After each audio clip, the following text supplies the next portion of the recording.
Hi, I'm Mr. Murray. For those of you who don't know me, I'm the principal at West Hempstead Middle School, and I'm going to read one of my favorite childhood books to you. In fact, this particular book was given to be a child in my very first class, so it's very special to me.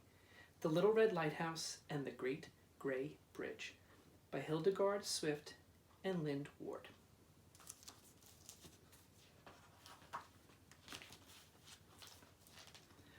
Once upon a time, a little red lighthouse was built on a sharp point on the shore of the Hudson River. It was round and fat and red. It was fat and red and jolly, and it was very, very proud. Behind it lay New York City, where the people lived.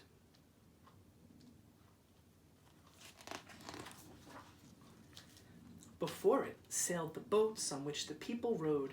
Up and down sailed the boats. On and on rolled the river. All the way from Lake Tyr in the clouds, high up in the mountains, came the Hudson River.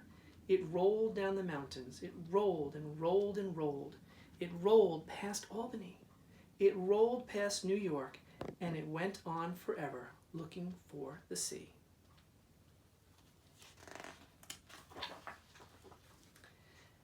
Now the boats on the river talked to the Little Red Lighthouse as they passed. "Hoot, hoot, hoot. How are you?" said the big steamer with its deep, throaty whistle.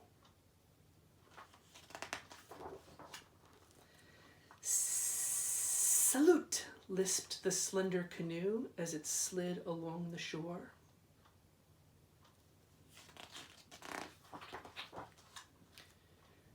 "Chug, chug, chug, cheerio," called the fat black tug as it puffed on its way, pulling a load of coal on a barge.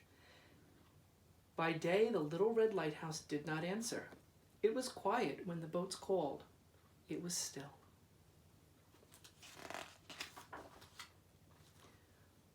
But every night, just at the fall of dark, a man came to tend the Little Red Lighthouse. He took out his jingling keys. He unlocked the small red door in its side. He climbed its steep and winding stairs, up to the very top. He took off the thick white cap that let it sleep by day. He turned on the gas with a funny small black key. Up flowed the gas from the 6 red tanks below.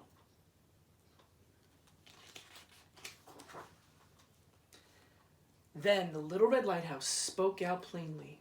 Flash, flash, flash. 1 second on, 2 seconds off. "Look out! Watch me! Danger, danger, danger! Watch my rocks! Keep away! Flash, flash, flash!" It felt big and useful and important. What would the boats do without me, it thought. It felt very, very proud. The boats saw the light and were safe. The boats saw it and they kept to the channel. The boats were grateful to the Little Red Lighthouse.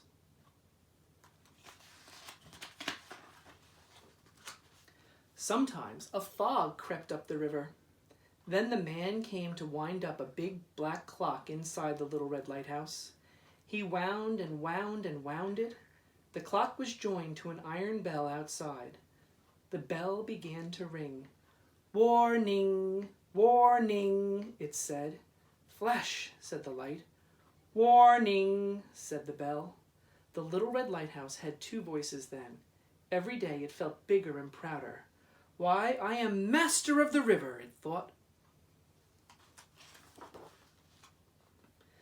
Then one day a gang of workmen came and began to dig. They dug and dug and dug.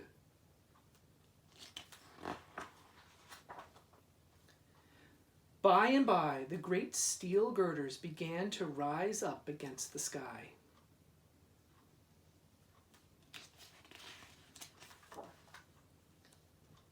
A big group of men were carried over the Hudson on a barge. Across the barge stood 4 great reels, and from each reel there trailed a slender silver line. All the boats on the river stopped moving. All the nearby boats turned to look. Even the river seemed to be very, very still. still.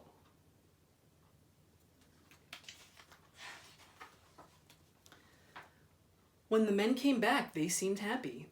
"The first cables are over," they called. "The catwalk will be up soon." And the other men shouted, "Hooray!" What do they mean? Thought the Little Red Lighthouse.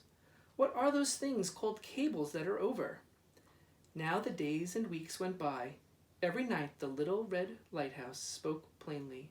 Flash, flash, flash. Every day it watched the strange new gray thing beside it grow and grow.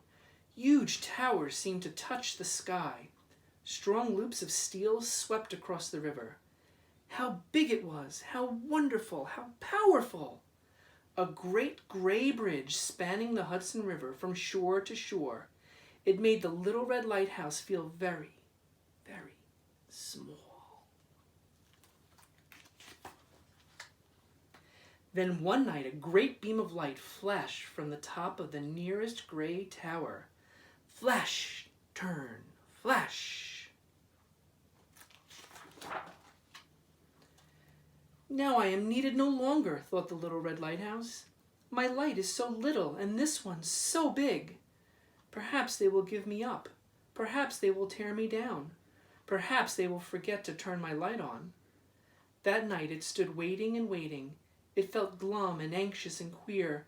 The night grew darker and darker. Why did the man not come? The Little Red Lighthouse could neither speak nor shine. Then in the middle of the night there came a storm. The wind moaned, the waves beat against the shore.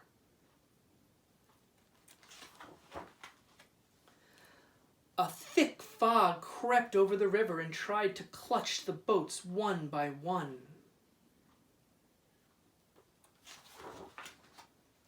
The fat black tug was just coming back from Albany.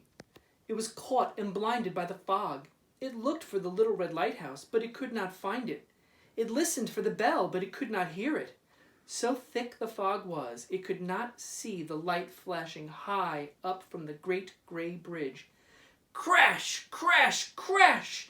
The fat black tug ran upon the rocks and lay wrecked and broken.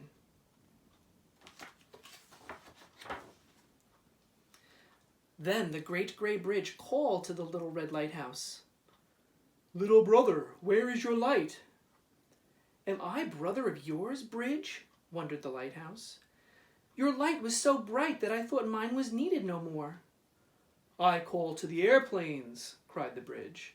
"I flash to the ships of the air. But you are still master of the river. Quick, let your light shine again. Each to his own place, little brother."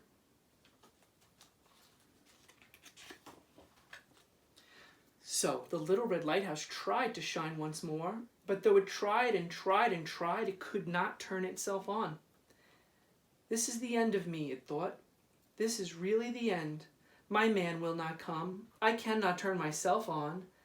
Very likely I shall never shine again." Dark and silent it stood, and it was very, very sad.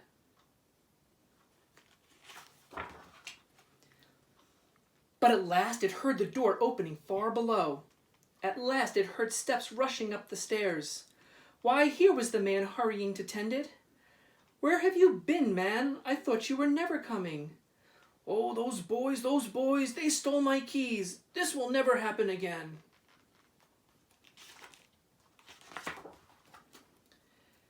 Now, the Little Red Lighthouse knew that it was needed. The bridge wanted it. The man wanted it. The ships must need it still. It sent a long, bright, flashing ray out into the night. 1 second on, 2 seconds off. Flash, flash, flash. "Look out! Danger! Watch me!" it called. Soon its bell was booming out too. "Warning! Warning!" it cried. The Little Red Lighthouse still had work to do, and it was glad. And now, beside the great gray beacon of the bridge, the small beam of the lighthouse still flashes. Beside the towering gray bridge, the lighthouse still bravely stands. Though it knows that it is little, it is still very, very proud.